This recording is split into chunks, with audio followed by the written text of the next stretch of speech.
Hoje nós vamos retornar às exposições que temos feito lá em 1 Tessalonicenses capítulo 5.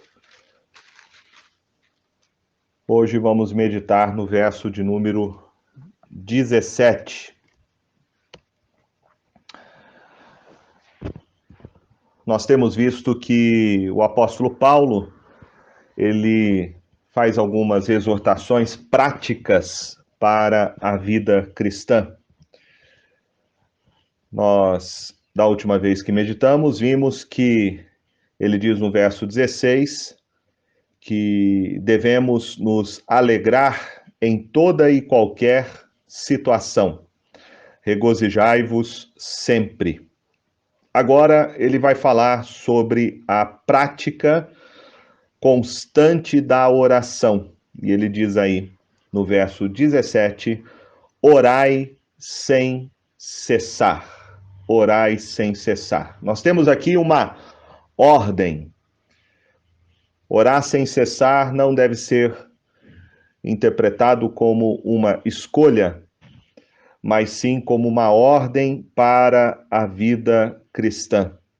A palavra que Paulo usa aqui para a oração é a palavra mais comum que você vai encontrar no Novo Testamento. A palavra oração descrita por Paulo abrange todos os tipos de oração. Há vários tipos de oração. Oração de gratidão, oração de intercessão, oração de petição, a oração de confissão, a oração de louvor, a oração imprecatória. E a palavra que Paulo usa aqui para oração, então, abrange todos os tipos de oração, todos os aspectos da oração. Nós vamos ver na Escritura que a característica de perseverar na oração, de orar sem cessar, é uma evidência muito clara no Novo Testamento. Os cristãos entendiam a necessidade de orar sem cessar, de orar com perseverança.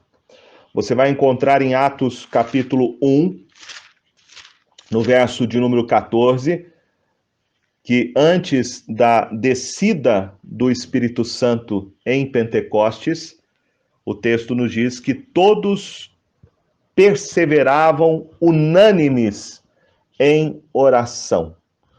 Todos perseveravam unânimes em oração. Então, antes de Deus derramar o seu Espírito e cumprir a sua promessa que Jesus tinha falado para os seus discípulos, que era para eles permanecerem em Jerusalém, até que do alto eles fossem revestidos com o poder do Espírito Santo.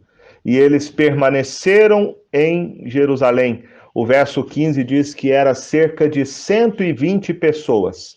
E o que eles fizeram durante esse período de espera? Desde o momento que Jesus ascendeu aos céus, até o momento do derramamento do Espírito Santo. O texto descreve então que eles perseveraram unânimes em oração. Logo que o Espírito Santo é derramado e há aquela conversão, através da pregação do apóstolo Pedro, onde cerca de 3.000 pessoas são alcançadas pelo Evangelho, o texto vai descrever como que a igreja vivia. E o verso 42 diz: e perseveravam, no capítulo 2, verso 42, e perseveravam na doutrina dos apóstolos, na comunhão, no partir do pão e nas orações. O que os discípulos aqui entenderam era aquilo que eles aprenderam do próprio Senhor Jesus. A vida do Senhor Jesus, o seu ministério era uma busca constante pela comunhão com o Pai. Há vários relatos, principalmente no Evangelho de Lucas, que vai retratar a vida de oração de Jesus, mostrando que Jesus tinha uma constância, uma perseverança na prática da oração incessante. E os apóstolos aprenderam isso com Jesus. Então, quando há essa conversão de 3.000 pessoas, eles aprendem a prioridade que eles devem ter numa vida de perseverança na oração. A perseverança na oração era tão importante para a igreja primitiva que Atos capítulo 6 vai dizer que havia uma grande necessidade porque a igreja foi crescendo e muitas mulheres viúvas começaram a fazer parte da comunidade cristã e elas começaram a ficar esquecidas da distribuição diária que era feita, da ajuda que elas recebiam da igreja, e elas eram viúvas helenistas, né, de origem grega, e diz o texto que aquilo começou a trazer certo problema para a igreja, que começou a haver murmuração, como se houvesse uma espécie de preconceito das helenistas contra os hebreus. E aí diz o texto que os 12 apóstolos se reuniram e disseram, no verso 2, não é razoável que abandonemos a palavra de Deus para servir às mesas. Mas, irmãos, escolhei dentre vós 7 homens de boa reputação, cheios do espírito e de sabedoria, aos quais encarregaremos deste serviço, e quanto a nós, nos consagraremos à oração e ao ministério da palavra. Aqui nós temos o que é conhecido, embora não tenha a palavra definida, a não ser a palavra para serviço, de onde vem a palavra diaconia, se entende que aqui há a instituição, então, do ofício dos diáconos que vão cuidar das necessidades materiais, que vão socorrer as viúvas, né? Vão servir às mesas. E os apóstolos entendem que a prioridade deles é de consagrar-se, né? De dedicar-se, essa é o sentido de consagração, né? Dedicar exclusivamente à oração e ao ministério da palavra. Então veja que aqui eles não estão dizendo que assistir as viúvas não era importante, né? Ou assistir as pessoas em suas necessidades materiais não é menos espiritual do que a palavra e a oração. Mas eles entendem que o ministério da palavra e a oração não podem ser negligenciados, até mesmo quando há necessidades materiais. Daqui a gente aprende a importância, e veja que eles colocam em primeiro lugar, né, a oração e depois o ministério da palavra. Ou seja, não há como desempenhar o ministério da palavra sem a oração. Como eu já ouvi uma interpretação desse verso, que a palavra tem que ser preparada, tem que ser cozinhada no caldeirão da oração, né? E isso eles aprenderam com o próprio Senhor Jesus, que se retirava para orar em lugares ermos, sozinho, muitas vezes para buscar o Pai em oração, para então depois poder ministrar a palavra de Deus. Aqui a gente vê a importância, então, e a prioridade que a oração tinha na vida da igreja. E aí pode surgir uma pergunta: por que devemos orar sem cessar? Por que devemos orar sem cessar? O apóstolo Paulo, lá na carta aos Tessalonicenses, ele fala da sua oração incessante pelos Tessalonicenses, capítulo 3, verso 10, orando noite e dia com o máximo empenho para vos ver pessoalmente e reparar as deficiências da vossa fé. Veja que ele fala de uma oração incessante, né? Orando noite e dia.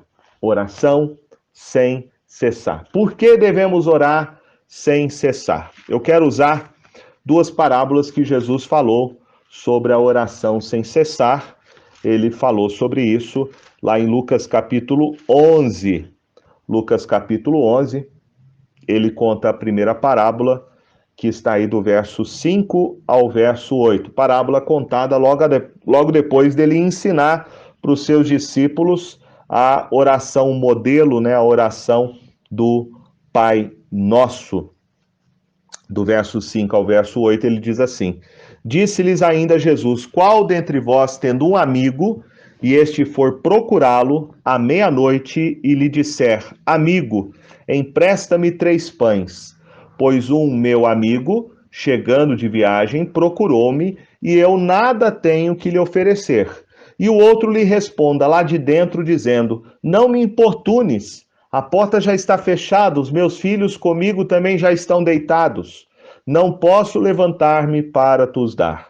Digo-vos que, se não se levantar para dar-lhes por ser seu amigo, todavia o fará por causa da importunação, e lhe dará tudo o de que tiver necessidade. Também lá em Lucas capítulo 18, Jesus conta uma outra parábola também, dentro do contexto da oração, e ele diz lá, Lucas 18, do verso 1 ao verso 8. Disse-lhe Jesus uma parábola sobre o dever de orar sempre e nunca esmorecer.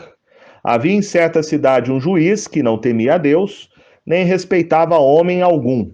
Havia também naquela mesma cidade uma viúva que vinha ter com ele, dizendo: Julga a minha causa contra o meu adversário. Ele, por algum tempo, não a quis atender, mas depois disse consigo: Bem que eu não temo a Deus, nem respeito a homem algum. Todavia, como esta viúva me importuna, julgarei a sua causa, para não suceder que por fim venha a molestar-me. Então disse o Senhor: Considerai no que diz este juiz iníquo. Não fará Deus justiça aos seus escolhidos, que a ele clamam de dia e noite, embora pareça demorado em defendê-los? Digo-vos que depressa lhe fará justiça, contudo, quando vier o Filho do Homem, achará porventura fé na terra?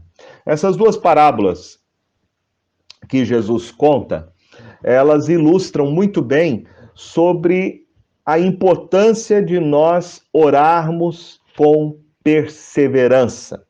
E nós podemos destacar aqui algumas coisas. Primeiro, nós oramos com perseverança, primeiro por uma necessidade. Enquanto não entendermos a necessidade que temos da prática permanente da oração, jamais vamos dar o valor, jamais vamos colocar a oração como uma prioridade em nossas vidas.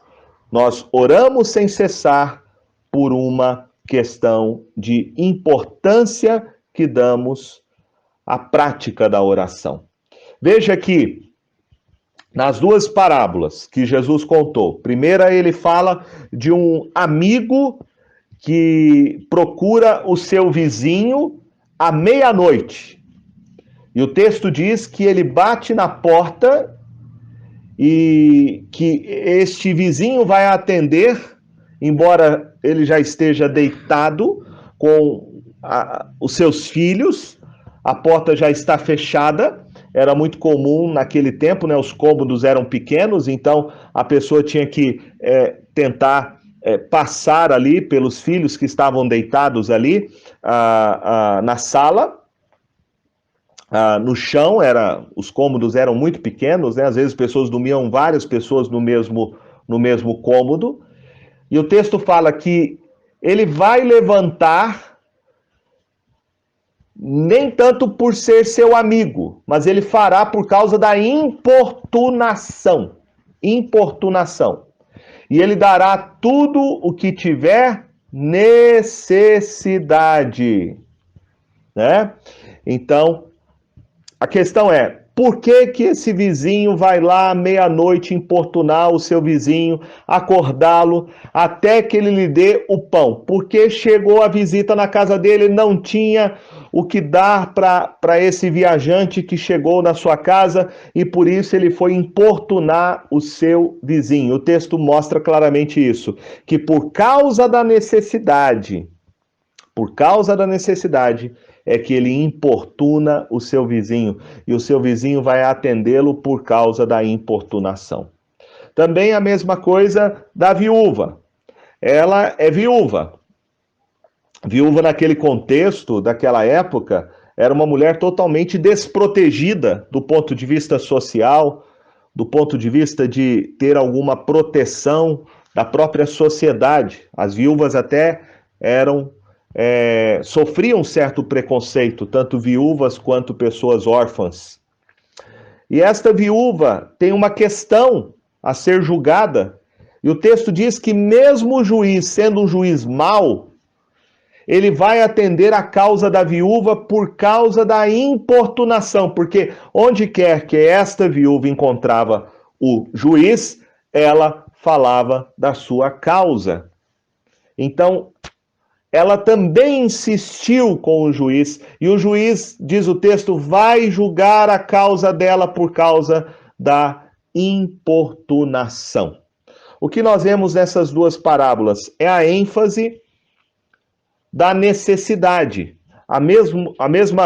Do mesmo jeito que este amigo procura o seu vizinho à meia-noite, porque ele tem a necessidade de ter um alimento para dar para a visita que chegou de maneira inesperada, a viúva também tem a necessidade de ter a sua causa sendo julgada pelo juiz. As duas parábolas nos falam, então, de uma certa urgência para que a situação seja atendida, para que a situação seja resolvida.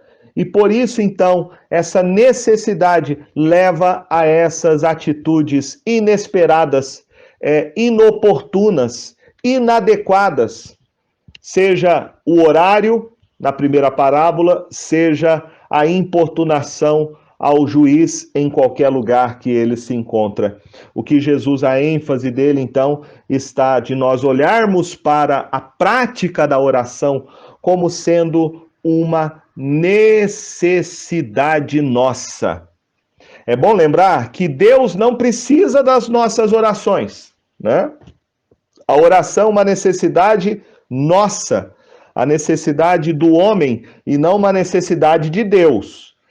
O apóstolo Paulo, quando ele pregou o evangelho no meio lá de Atenas, um lugar que era dominado pela idolatria, Paulo falou acerca lá do Deus desconhecido para os atenienses, e ele diz assim no verso 24 e 25, o Deus que fez o mundo e tudo o que nele existe, sendo ele Senhor do céu e da terra, não habita em santuários feitos por mãos humanas, nem é servido por mãos humanas como se de alguma coisa precisasse, pois ele mesmo é quem a todos dá vida, respiração e tudo o mais. Então, Deus não precisa da nossa oração. Nós precisamos de Deus. E por entender a nossa necessidade de Deus, é que nós devemos buscá-lo, é que nós devemos ter comunhão com ele. Então a oração é uma necessidade nossa. A oração não é uma necessidade do Criador, mas uma necessidade da criatura, porque o Criador, ele é autoexistente, ele é independente, ele é aquele que criou todas as coisas e sustenta todas as coisas. Então, nós é que precisamos da prática da oração. Jesus ensinou sobre esta necessidade constante e permanente nessas parábolas, e na oração, modelo, a oração do Pai Nosso, ele nos fala sobre as necessidades da nossa prática constante da oração, lá em Mateus capítulo 6, o verso de número 9 ao verso de número 13. Eu quero apenas destacar aqui quais são essas necessidades de nós termos a oração como uma prática permanente. As primeiras necessidades do cristão, elas estão relacionadas a Deus. E ele diz aí, portanto, vós orareis assim, Pai nosso que estás nos céus, santificado seja o teu nome, venha o teu reino, faça-se a tua vontade, assim na terra como no céu. Podemos primeiro destacar a necessidade de nós santificarmos o nome de Deus.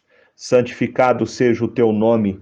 Depois a necessidade e o desejo que nós temos que ter de que o reino de Deus venha e seja estabelecido, venha o teu reino. A terceira necessidade é o desejo de que a vontade de Deus seja feita, faça-se a tua vontade, assim na terra como no céu. Então vejam que a primeira parte da oração do Pai Nosso diz respeito à nossa necessidade de termos um relacionamento com Deus, uma comunhão com Deus.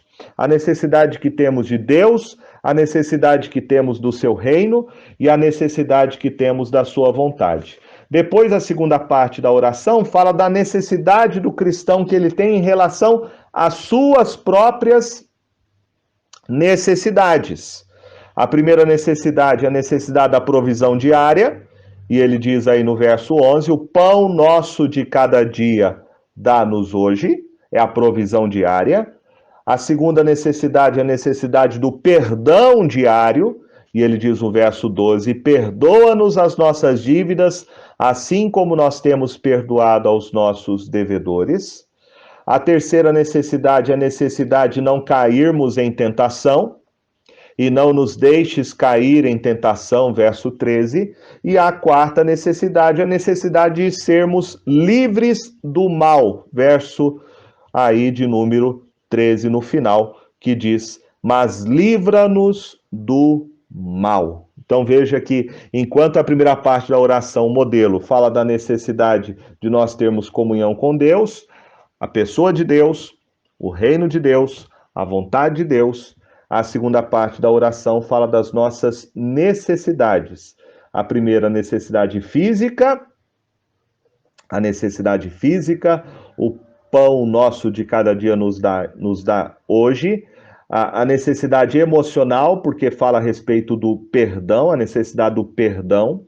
E a necessidade espiritual, a necessidade de sermos livres da queda, de não cairmos em tentação, e a necessidade de sermos livres do mal.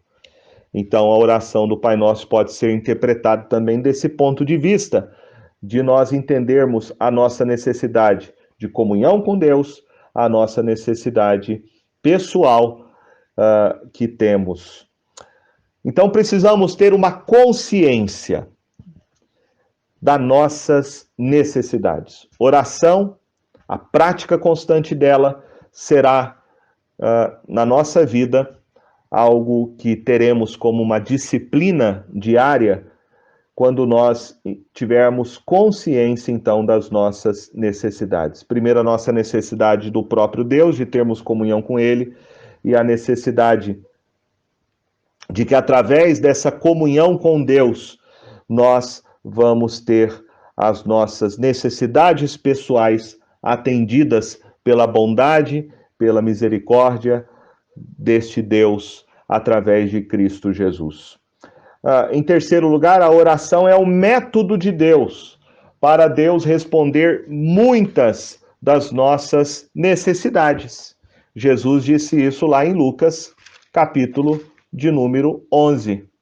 Deus poderia ter outros meios dele atender as nossas necessidades, mas ele determinou de que por meio da oração é que ele então responderá às nossas necessidades. Não estou dizendo que Deus dependa da nossa oração, não é isso, mas de que ele próprio determinou de que muitas coisas vão acontecer, muitas coisas, não todas, evidentemente, mas muitas coisas Deus vai realizar na nossa vida por meio da oração. Por isso Jesus disse, lá em Lucas 11, verso de número 9 ao verso de número 13, quando diz assim, por isso vos digo, pedi e dar-se-vos-á, buscai e achareis, batei e abrir-se-vos-á. Pois todo o que pede recebe, o que busca encontra, e a quem bate abrir-se-lhe-á. Qual dentre vós é o pai que, se o filho lhe pedir pão, lhe dará uma pedra? Ou se lhe pedir um peixe, lhe dará em lugar de peixe uma cobra? Ou se lhe pedir um ovo, lhe dará um escorpião? Ora, se vós que sois maus, sabeis dar boas dádivas aos vossos filhos, quanto mais o Pai Celestial vos dará o Espírito Santo àqueles que lhe pedirem. Veja que Jesus aqui diz que a prática da oração constante, Todos esses verbos aí, pedi, batei, estão trazendo uma ideia de repetição. Então, oração deve ser algo permanente e constante. Jesus aqui, ele nos dá um estímulo para nós termos uma permanência na prática da oração. Ele diz que aquele que pede, será dado. O que pede, lhe será dado. O que busca, será achado. E o que bate, a porta lhe será aberta, né? São linguagens figuradas que Jesus aqui usa para se referir à oração constante, à oração com permanência. O que ele está dizendo é, se nós orarmos constantemente, se nós tivermos a prática da oração, nós vamos receber, nós vamos obter a resposta para as nossas orações. O que ele está dizendo não é que Deus vai fazer sempre a nossa vontade, não é isso. Né? Não é isso. O que ele está dizendo é que nós vamos obter a resposta da parte de Deus. Seja ela sim, seja ela não, seja ela espere, né? Mas Deus sempre responderá às nossas orações. Aqui nós temos um encorajamento, um estímulo para a prática constante da oração.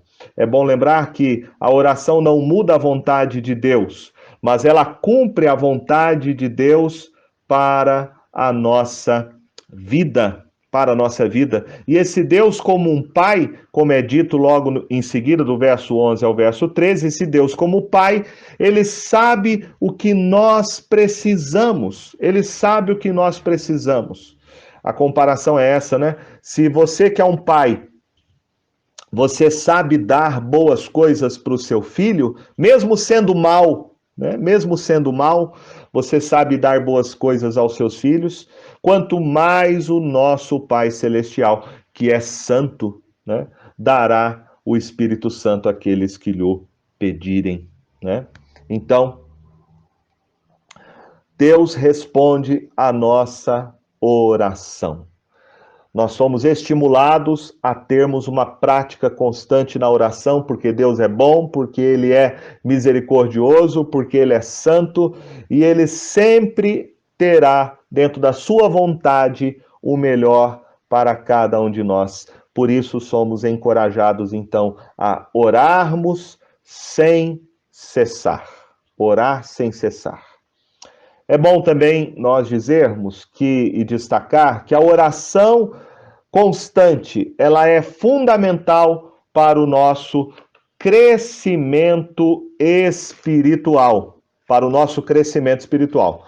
O apóstolo Paulo orava pelos cristãos na cidade de Colossos, ele diz isso lá no capítulo 1 aos Colossenses, do verso 9 ao verso 12, quando ele diz assim, Colossenses 1, verso 9 ao 12.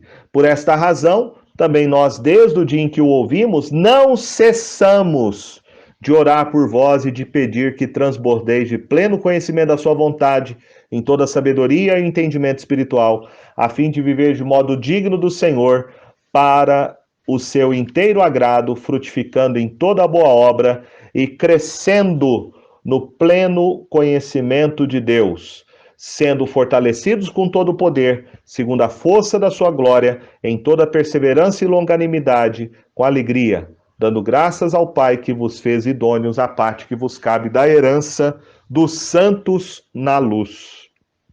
Paulo diz aí no verso 9, né? Não cessamos de orar por vós. Não cessamos de orar por vós.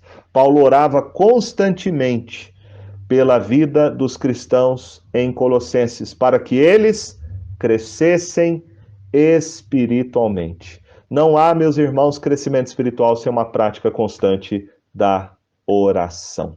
O cristão que cresce, o cristão que amadurece, o cristão que passa a ter mais conhecimento e discernimento da vontade de Deus na sua vida, será aquele que terá a prática constante, perseverante, sem cessar, sem esmorecer, da oração. É verdade que tem momentos na vida da gente que nós, por problemas, por dificuldades, e devemos admitir, pela nossa negligência, às vezes por preguiça, nós não temos tido essa prática perseverante da oração, né? Perseverar na oração é algo, eu diria, antinatural. É algo antinatural. É algo que é contrário às inclinações do nosso coração, né? Nós normalmente encontramos muitas dificuldades para orarmos, para termos a prática da oração. Colocamos muitos empecilhos, porque isso é um problema do coração, é uma batalha espiritual. É uma batalha espiritual.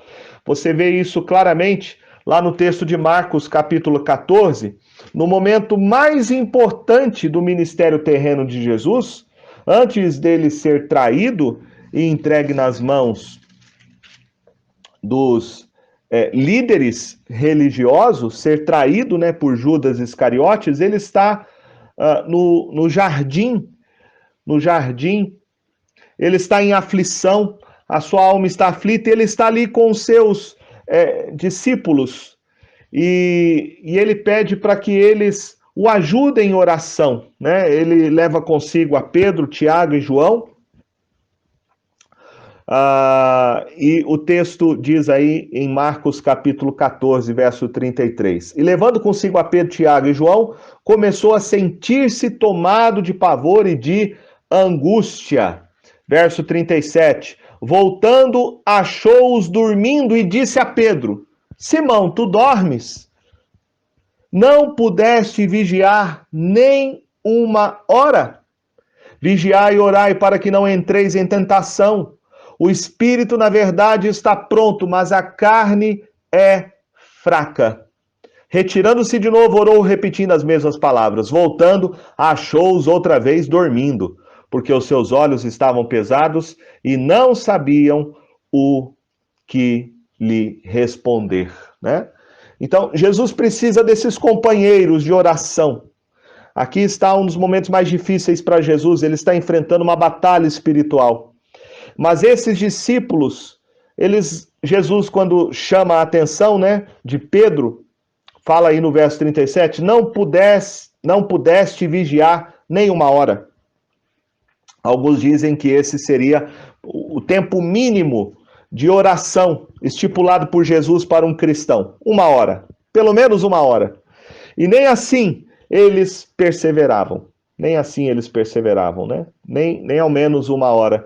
Porque Jesus reconhece aqui que há uma batalha espiritual para termos a prática da oração, a vigilância constante, a perseverança. Ele diz, o espírito, na verdade, está pronto, mas a carne é fraca. Há essa luta espiritual na vida do cristão, né? Paulo diz isso lá em Gálatas, que a carne milita contra o espírito contra a carne. Bom, quero terminar dizendo que nós temos que olhar para a prática da oração como sendo, primeiro, uma ordem dada por Deus. Orar sem cessar, orar com perseverança, orar sem esmorecer. Não deve ser visto como uma opção, mas deve ser encarado como uma ordem. E para que nós obedeçamos a esta ordem, é necessário nós termos consciência da nossa necessidade, primeiro, de termos uma vida de comunhão com Deus. Vida de comunhão com Deus. Quanto mais nós entendermos de que sem esta comunhão, como disse Jesus em João 15, ele sendo a videira verdadeira e nós os ramos, e sem permanecermos em Jesus, pela prática constante, pela perseverança da oração, sem entender que sem Jesus nada podemos fazer. Sem Jesus nada podemos fazer. Se não entendermos isso, jamais nós vamos colocar a oração como uma prioridade em nossas vidas. Prioridade em nossas vidas. Precisamos pedir a Deus que faça-nos entender isso, que Ele nos desperte espiritualmente, que Ele, pelo seu Espírito, produza em nós essa necessidade né, de nós termos comunhão com Ele constantemente, perseverarmos. Quando Paulo fala orar sem cessar, ele não está falando de uma fórmula de oração, ele está falando de um espírito de oração, de uma atitude de oração, né?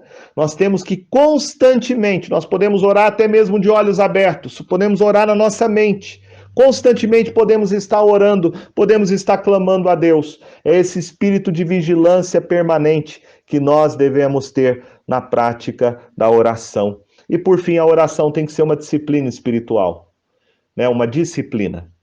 Nós temos que olhar para a oração como uma dessas disciplinas espirituais determinadas por Deus para nós termos comunhão com Ele e para o nosso crescimento espiritual. Se você tiver essa disciplina na sua vida, uma vida constante de oração, de perseverança, você vai, sem dúvida, crescer espiritualmente. Vai experimentar mais essa comunhão com Deus, mais da graça do Senhor Jesus, mais da presença dele, do poder dele na sua vida, e você verá grandes coisas que Deus fará como resposta da sua disciplina de oração, da sua prática constante em buscá-lo e ter comunhão com ele. Que assim Deus nos abençoe e possamos colocar a oração como prioridade em nossas vidas. Amém?